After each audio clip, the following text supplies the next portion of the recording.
this is, I say this one is a must-win game for Ghana to survive in this competition, to go through. Yes, we are aware of the magnitude of this game. We know that this is a game that we have to win. Our preparation going into the game has been the same as in the two previous games, and all we can do is prepare the team to play a very tough match, as all of these games are, and to make sure that we put in a level of performance that allows us to win the game. Denis, after drawing in the first two games, what did you correct? How did you prepare this game against Mozambique? We only drew the second game, didn't we? Oh yeah, you lost the first one, sorry. No, it's important for us. I think if you look at the performance from the second game in comparison to the first game, the performance was better. So we just need to look at the game, analyze it, go over it as a team, look at the things that went well, that were better, and things that we can still do better. And hopefully we can just keep growing and put on a good performance tomorrow. I think we are all aware that this is a situation that we would rather not be in. We would rather have more points, and we feel certainly from the performance and the goals that we conceded that we should be in a better position, but we are not. So the conversation is not difficult. This is a game we have to win. The level of performance, I think the players, and I think most people appreciate that the level of performance in our game against Egypt was better than our level of performance in our first game with Cape Verde. So the players know what it will take to get a result. There are no easy games in this tournament, and we will come up against a Mozambique team also knowing that they have to win the game. So we have to be physically and mentally prepared for this, and the players know this. Le rouge, c'est lui qui a rouge. Satish Shaker of Empowers magazine for Chris. No doubt you know the history of Ghana being the African team of the 1960s and having won the tournament 4 times. Does that put more pressure on you to perform here, or do you just see it as, well, I'm here now, this is what we have to do, and just carry on, or is that pressure actually helping you? No, I think of the pressure that you go into every tournament with. I don't think it's a reflection of the past. There isn't anybody that's associated with the Black Stars that's not conscious of the trophies that we have won, and the dominance in the past that the team has shown in this competition. But this is a different year. There is always pressure. There's always pressure if you are a Black Stars head coach. There is always pressure if you are a Black Stars player. This comes with the game. But, we have a group of players, as does every team, that go into pressurised games at club level, albeit to win the league, or to make sure they stay in the league, or to stay in a cup competition, to stay in a European competition. So levels of pressure as head coach you're used to, and also the players, and it comes with the job, and you have to accept it, and you have to welcome it. Yeah. Celui-là, celui-ci. I'm from the Club Live. I work with Joy FM in Ghana. My question goes to Denis. I recall after the first game against Cape Verde, you did mention that you and your colleagues will need to be aggressive enough in your play. Based on your conversation with the rest of the board, what is the mentality like approaching that game against Mozambique tomorrow? I think, after the first game, there were obviously some issues that needed to be sorted, and I think if we look at the second game, that was already much better. I'm thinking like in the first game we had some issues with players being available between the lines, and I think in the second game we were more compact, so there was less space for Egypt to find the players in between the lines, and also if the lines are closer to one another, it's easier to press and you can be more aggressive. If the lines are far apart, then you always get caught in between. So I think like off the ball against Mozambique, we'll need to do the same thing. In the middle. Yeah. No, celui-ci. No. Voilà, devant. Yes, sir. Thank you very much. My name is Atapuku from Ghana. This one goes to Chris. Since 2006, this is the Ghana team at the AFCON with the least of expectations internally about winning the trophy. Has that played into your preparations in any way?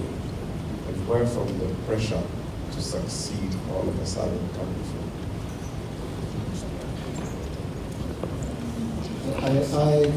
I think I understand the question. I think there is always pressure going into this tournament because we are the Black Stars. I accept the first part of your question that potentially going into this tournament the expectations maybe were not as high as in previous years. So this I accept.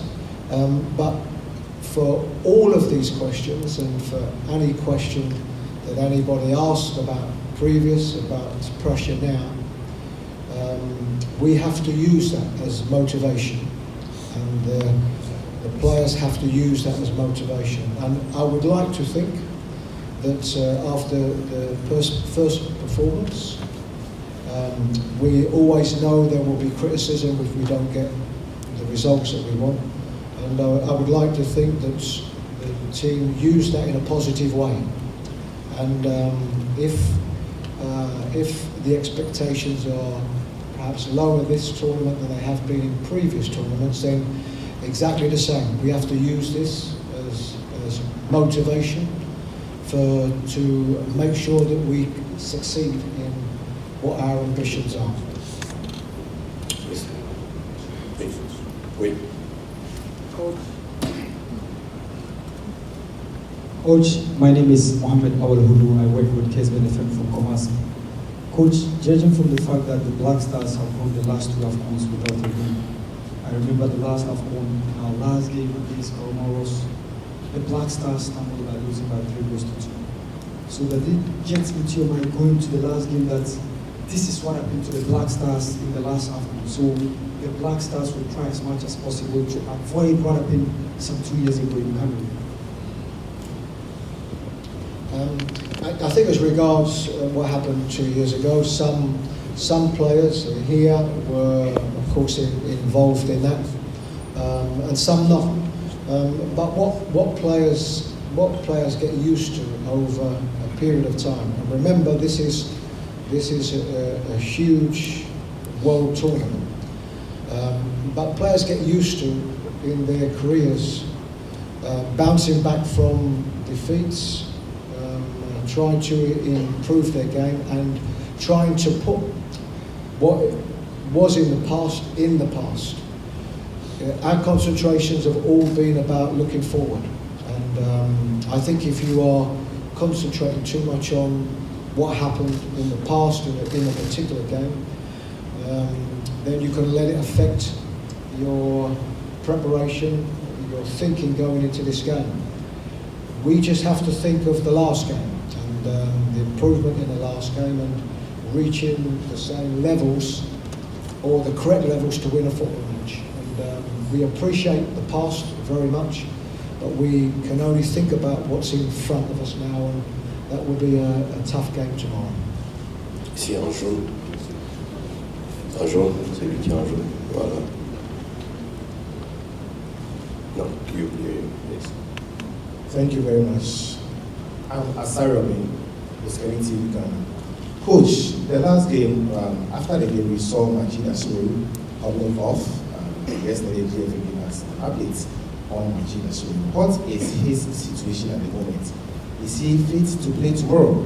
And if he is unable to play, are you ready to give Richmond Lamptey, who is yet to be added to anyone in this match, a chance to play against Mozambique? Thank you.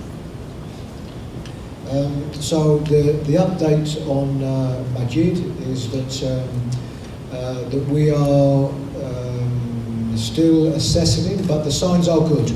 He will train today, and the signs are good that he will be fine. This was a situation in the game where we had to bring him off. He'd received a kick in training before that, and a consequence of that meant as he started to get into the latter part of the game, he was feeling it. As regards Richmond Lamptey, he's very much part of the squad, and the fact he's part of the squad, then everybody has an opportunity. You know, we constantly talk about how difficult it is to pick a team, to pick a bench, and to leave players out. And this is the responsibility of myself and the technical staff.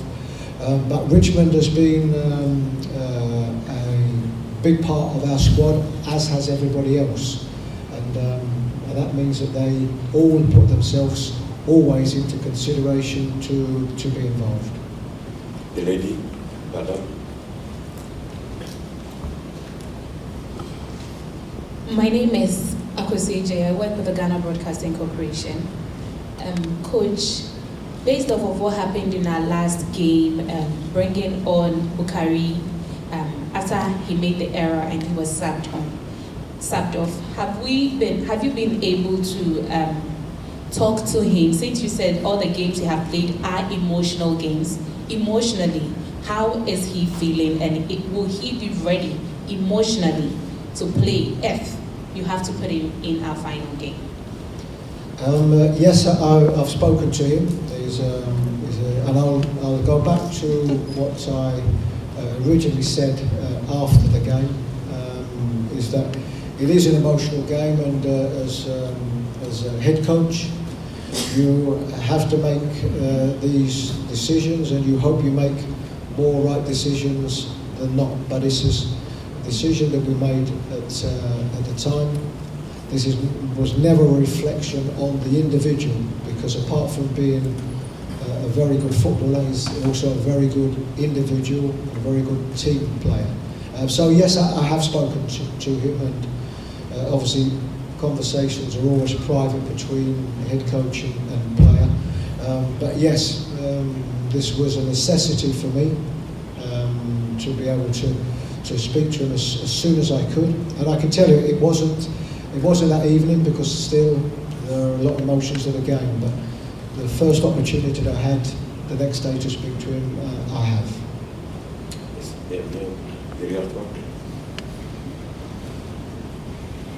My name is Emmanuel Usu from Media Journal. My question to Denis. Denis, in our two previous games against Cape Verde and also Egypt, really considered goals being created by individual errors. I want to understand, as players, mentally, is there any issue affecting you guys leading to these errors, or you think the pressure to perform better in this tournament is leading to this error? Are there much demands on you guys? That is why you've been committing all these errors in our previous games? Yeah, it's true that maybe, let's say, 3 of the 4 goals we conceded we could have avoided, but yeah, this is part of sports and football in general, and we don't blame any individuals. If we said in the dressing room as well, we win together, we lose together. I don't think it's due to the pressure. It's just sometimes at this level you make certain decisions, and if you make a wrong decision, then yeah, it can be fatal. And unfortunately for us, it's been fatal on a few too many occasions. But I don't think this is creeping into people's heads. I think we need to learn from it, and then in the upcoming game try to avoid the smallest mistakes and maybe not take too much risk to avoid any unnecessary goals against. See ya.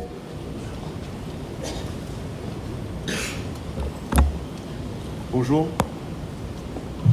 Bonjour, ma question s'adresse à Denis. Après votre défaite, vous avez reçu la visite des anciennes gloires.